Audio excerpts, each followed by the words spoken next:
ভারতের চেয়ে পাকিস্তানকে বেশি পছন্দ করে বাংলাদেশিরা।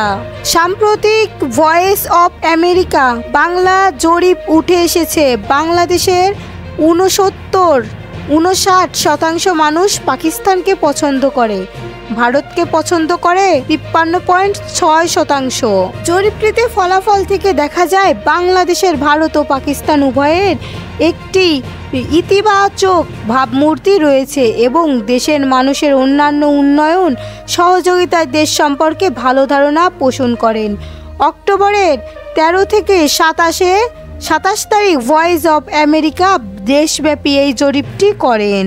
ভারত নিজেকে বন্ধু দাবি করলেও তারা বন্ধুত্বের প্রশ্নে উত্তীর্ণ নয় বললেন মাসুদ সাইদি। মাওলানা দেলোয়ারের হোসাইন সাইদির পুত্র ও পিরোজপুরের 1 আসনের জামায়াত মনোনীত সংসদ সদস্য পদপ্রার্থী মাসুদ নাইদি বলেছেন, বাংলাদেশকে নিয়ে প্রতিবেশী কোনো দেশ যদি ষড়যন্ত্র করতে থাকে তাহলে এ দেশের মানুষ সেই ষড়যন্ত্রের দাঁত ভাঙা জবাব দেওয়ার জন্য প্রস্তুত আছেন। শত শত মায়ের বুক খালি করে খুনি হাসিনাকে ভারতে আশ্রয় দিয়েছে। ভারত নিজেকে বন্ধু রাষ্ট্র বলে দাবি করলেও কখনোই তারা বন্ধুত্বের প্রশ্নের উত্তীর্ণ নয়।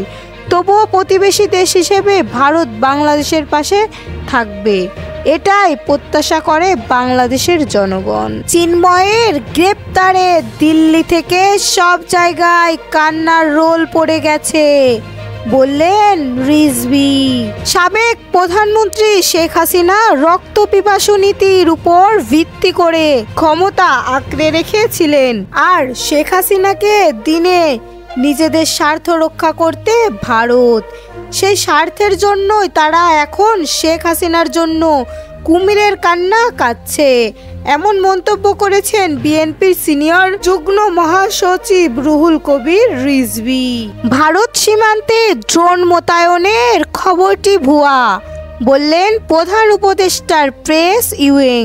ভারতের পশ্চিমবঙ্গ সীমান্তবর্তী এলাকা বাংলাদেশে ড্রোন মোতায়েন করেছে বলে দাবি করেছেন দেশটির সংবাদ মাধ্যম, তবে এই দাবি পুরোপুরি মিথ্যা ও বানোয়াট বলে জানিয়েছেন প্রধান উপদেষ্টার প্রেস ইউইং।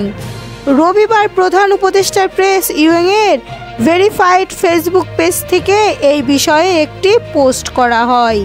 পোস্টে বলা হয়, সীমান্তে ড্রোন মোতায়েনের খবরটি ভুয়া ও বানোয়াট। বাংলাদেশ তার রুটিন কার্যক্রম ছাড়া দেশে কোনো অংশে ড্রোন মোতায়েন করেনি, এটি বাংলাদেশের বিরুদ্ধে সাজানো প্রচারণের অংশ।